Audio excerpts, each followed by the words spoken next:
Hi, thanks for joining us today with our inaugural video newsletter that we're going to start putting together on a monthly basis. This is our newsletter for January. We're going to discuss our 3 top themes that we're looking at that we think are going to move the markets in January. Might be short term, might be long term, but the 3 top investment themes that we'd like to share with you. Number 1, we're looking at the case for the Treasury bubble, the concern that prices of bonds are inflated and that we expect that is going to come down.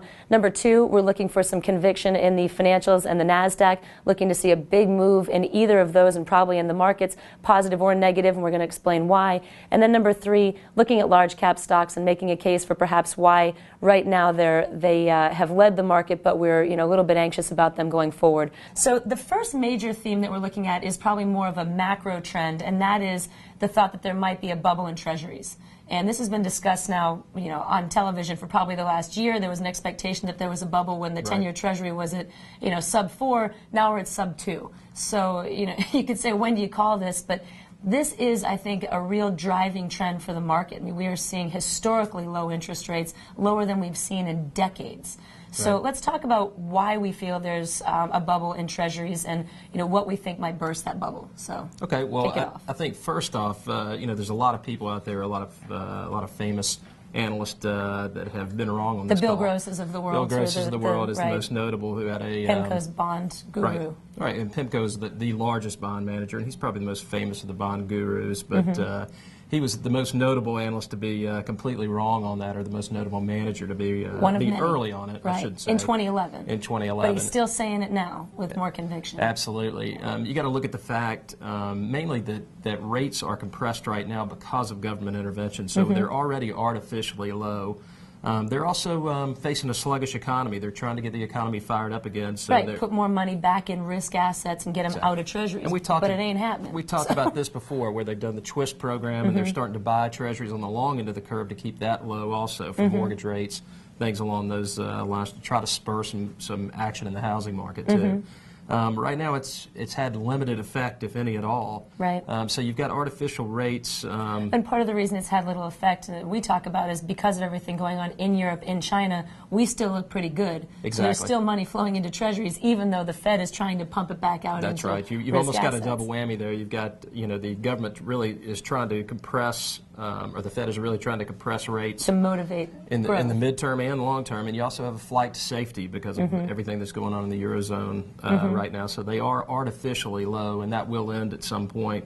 And there's so let's talk about the 2 reasons why we think the bubble would burst. Okay, there's really 2 main reasons it could burst from a positive aspect and could burst from a negative aspect. The negative we'll cover first. It's obviously what's going on in Spain, Italy. If you look at their balance sheets, France, they're getting a run on their bond market over there because of a lack of fiscal discipline. And when you say around the bond market, that basically means interest rates are getting driven up because people think they're risky.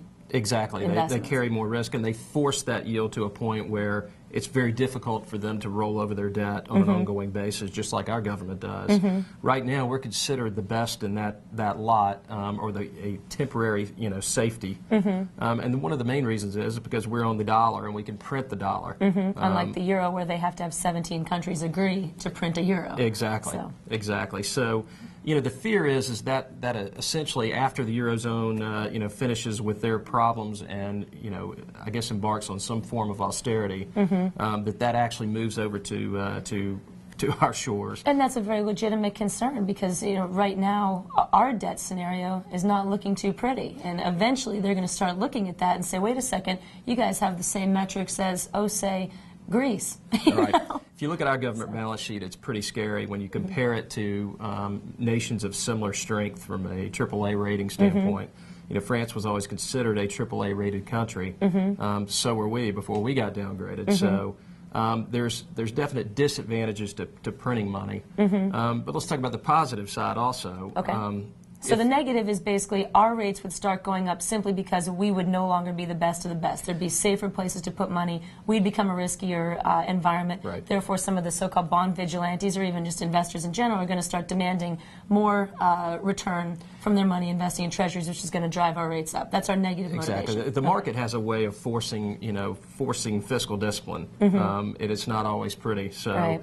That is a possibility, you know, as we go into an election year right now. Probably there's not going to be too much done from a budget cut, you know, standpoint. So there's a lot hinging on this year, this year's election. Who is, I guess, you know, pro-government from a fiscal standpoint.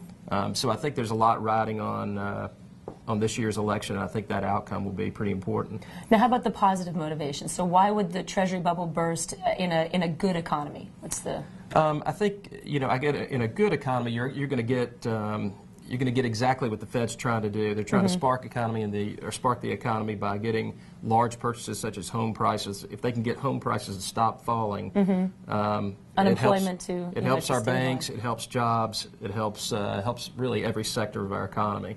So, I guess on the positive side, what you would have is that's starting to fall in line. The economy here in the U.S., which a lot of people think you know, is strengthening, and a lot of people think those are starting to fall in line. So I think on the positive side, corporate balance sheets are good and everything. So then people start to be concerned about inflation. You're going to get a lot more loan demand, and as you know, demand chases that money. Obviously, the cost of that money moves up, or interest rates move up. Right. So we have our positive and our negative impetus that would cause the bursting of the Treasury bubble. So that's theme number one.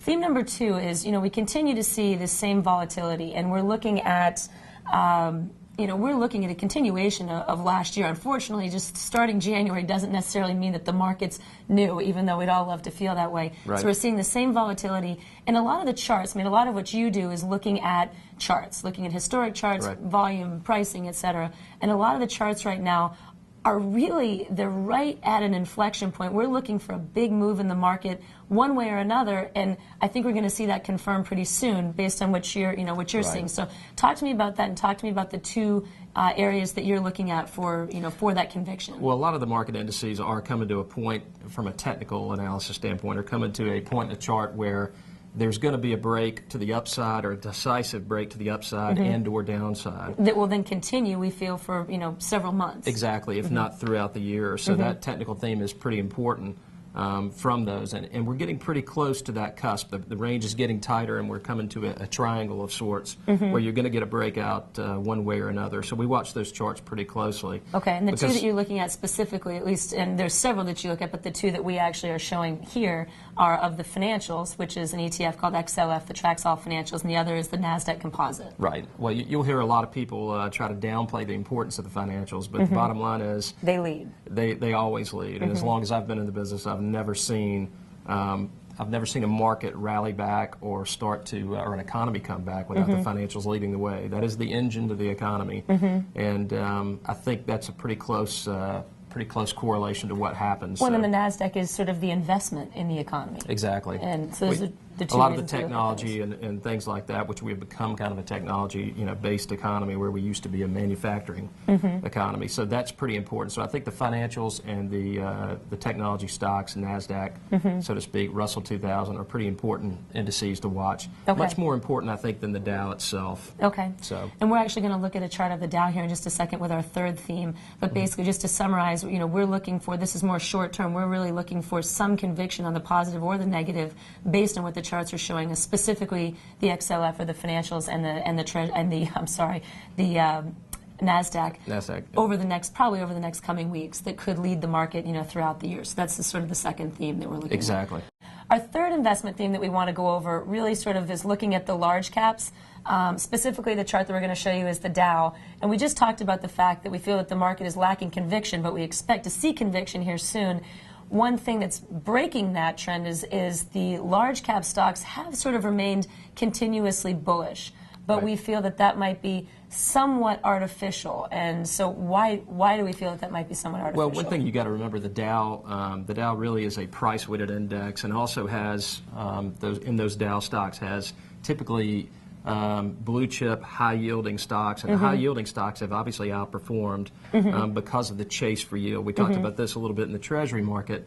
People have money chasing safety. They're also Right. chasing yield because the yield on treasuries is so low. Right. And any fixed instrument, for that matter, CDs, anything Sure, along if those you're lines. getting 0.12% on a a Absolutely. half a year CD, then suddenly 3% on an equity starts to look better, even though there's risk involved. with it. Exactly. So if you look at the Dow stocks, a lot of those Dow stocks that have a reasonably high yield, that have a high degree of safety or is perceived high degree of safety, a lot of those stocks have been chased up pretty good and have actually held up pretty well, given yield has been a pretty good protector. Right, and I mean, So- that said, even looking at that, the Dow was only up slightly for the for the year, and I think the Right. S&P was either flat or Down a little down bit, slightly. yeah. So even with those high yielding stocks, there's still, while there is a little bit of positive momentum, it's not too much. And so, Exactly. They're a little bit in a holding pattern. Some of those high yielding type stocks will start to underperform if the market starts to break out on the And that's really, I upside, guess, the so. theme that we want to talk about is, not just that we're watching the Dow, but we're also watching the Dow from a perspective of, we think that it might have been kept sort of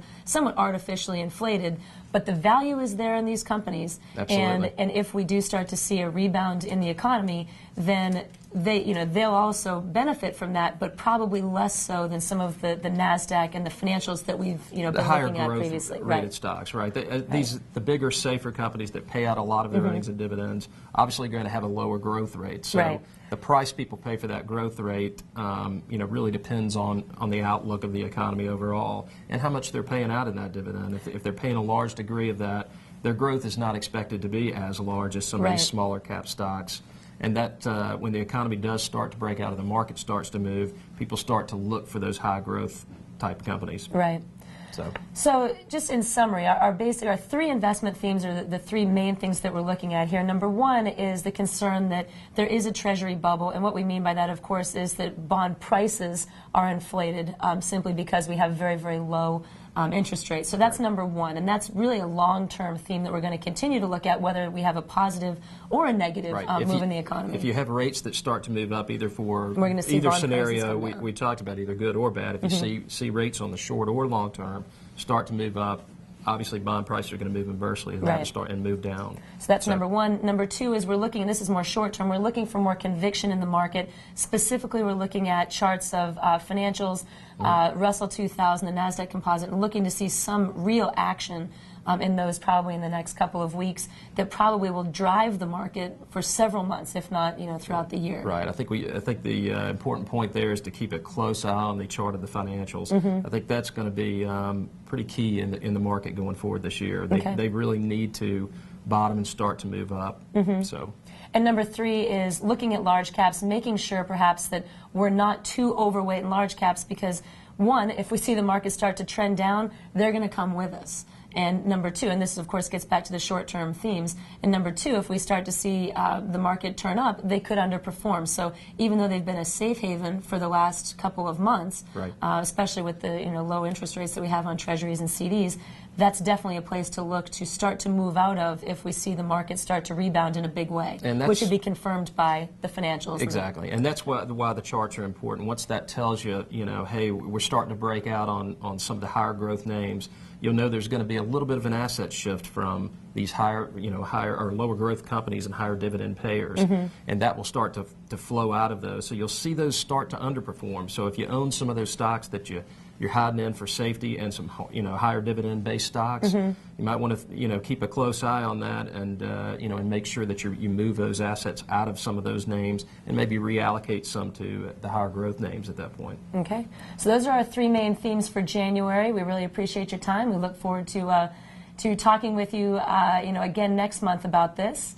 Thanks very much for watching this today. If you have any questions, please give us a call, 843-686-2425, or at Emily@PolarisCapitalAdvisors.com or Todd@PolarisCapitalAdvisors.com. Look forward to speaking with you again next month.